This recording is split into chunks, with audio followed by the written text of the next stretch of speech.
ముఖ్యమంత్రి రేవంత్ రెడ్డి నువ్వు విపక్షాల పైన చేస్తున్న నీ బూతు మాటలు, నీ బూతు పురాణం తెలంగాణ ప్రజలందరూ అసహించుకుంటున్నారు. నీకు తెలుస్తలేదు ఇంకా కూడా. నీది నువ్వు ఏమో అనుకొని గొప్పగా ఫీల్ అవుతున్నావు. కేసీఆర్ గారితో పోల్చుకుంటున్నావు.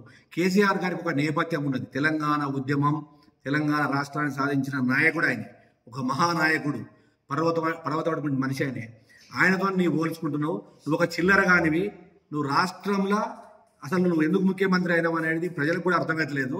అసలు నీకు కూడా తెలియదు. ఏదో యాక్సిడెంటల్గా ముఖ్యమంత్రి అయినావు. ఇప్పటి వరకు ఉమ్మడి ఆంధ్రప్రదేశ్లో కానీ తెలంగాణలో కానీ ప్రతి ముఖ్యమంత్రికి ఒక నేపథ్యం ఉన్నది. కానీ ఎటువంటి నేపథ్యం లేని ఒకే ఒక్క ముఖ్యమంత్రి నువ్వే.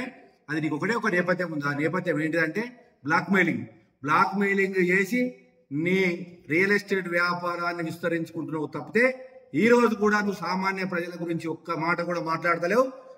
రైతులకు సంబంధించి కానీ, మహిళలకు సంబంధించి కానీ, విద్యార్థులకు సంబంధించి కానీ, నిరుద్యోగులకు సంబంధించి కానీ ఏ సమస్య మీద కూడా ఇంతవరకు ఒక సమీక్ష పెట్టలేదు. నువ్వు సంవత్సరం కావస్తుంది, ఇప్పటి వరకు కూడా నువ్వు తెలంగాణ రాష్ట్ర ప్రజల గురించి మాట్లాడతలేవు. నీ గురువు చంద్రబాబు నాయుడు ఆదేశాలు, చంద్రబాబు నాయుడు ఇన్స్ట్రక్షన్స్ తో నువ్వు ఇక్కడ హైదరాబాద్ లో పనిచేస్తున్నావు. హైదరాబాద్ ను కేంద్రంగా చేసుకొని మాత్రమే నువ్వు నీ పరిపాలన అనేది పెట్టుకున్న పేరు. నీ పరిపాలన కాదది. నువ్వు వ్యాపారం చేస్తున్నావు. పేద లాబింగ్, ఆంధ్ర లాబింగ్ తో నువ్వు పనిచేస్తున్నావు తప్పితే మా తెలంగాణ సామాన్య ప్రజల గురించి నువ్వు ఏ రోజు కూడా ఆలోచన చేస్తలేవు.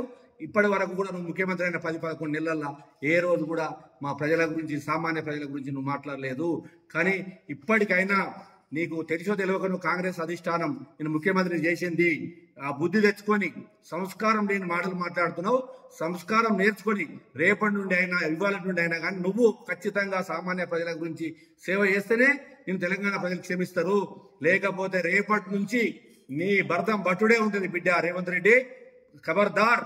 నేను మళ్ళొకసారి కూడా మీకు హెచ్చరిస్తున్నాం. తెలంగాణ రాష్ట్ర రైతాంగం తరపున, తెలంగాణ ప్రజల తరపున, తెలంగాణ సామాన్య ప్రజల తరపున హెచ్చరిస్తున్నాం. ఖబర్దార్ రేవంత్ రెడ్డి, ఖబర్దార్.